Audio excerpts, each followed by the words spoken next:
कहानी है कि जो भी दिव्य तलवार की स्वीकृति प्राप्त करेगा उसे असीम शक्ति मिलेगी और वो नया राजा बनेगा।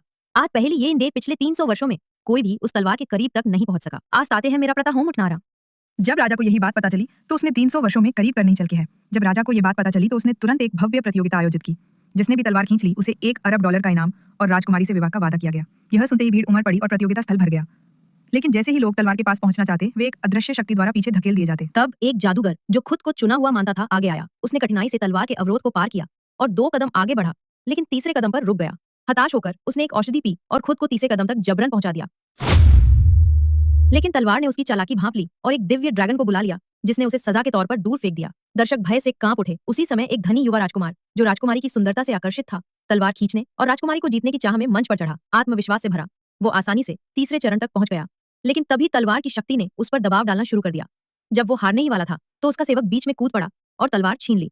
हालांकि तलवार अब भी युवा के हाथ में थी। एक जादूगर ने उसमें ऊर्जा प्रवाहित की और उसे 5वें कदम तक पहुंचा दिया। तलवार जैसे क्रोधित हो गई और उससे भी अधिक शक्ति प्रकट की। सेवक ने तब सभी नौकरों को आज्ञा दी कि वे अपनी जीवन ऊर्जा उस युवा को दें। किसी तरह वो 6ठे चरण तक पहुंच गया, लेकिन तलवार की शक्ति ने उसे पराजित करते हुए पीछे धकेल दिया। फिर भी राजा प्रसन्न हुआ और घोषणा की कि राजकुमारी का विवाह उसी कुलीन युवक से होगा। लेकिन राजकुमारी क्रोधित हो गई। वो अपनी नियति स्वीकारने को तैयार नहीं थी। वो मंच पर चढ़ गई दृढ़ निश्चय के साथ कि वो तलवार की शक्ति से अपनी तकदीर बदलेगी। परंतु तलवार की शक्ति बहुत अधिक थी।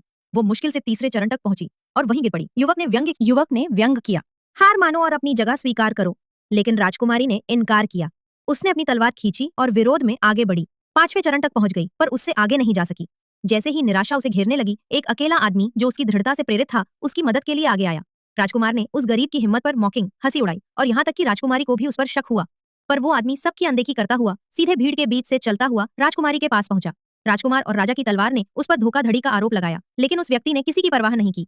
वो एक एक कर सीढ़ियां चढ़ता गया और अंत में दिव्य तलवार के सामने खड़ा हो गया। अचानक तलवार ने फिर से दिव्य ड्रैगन को बुलाया। भीड़ ने उसकी सजा के लिए खुद को तैयार किया, लेकिन ये देखकर सभी दंग रह गए कि ड्रैगन हवा में गायब हो गया।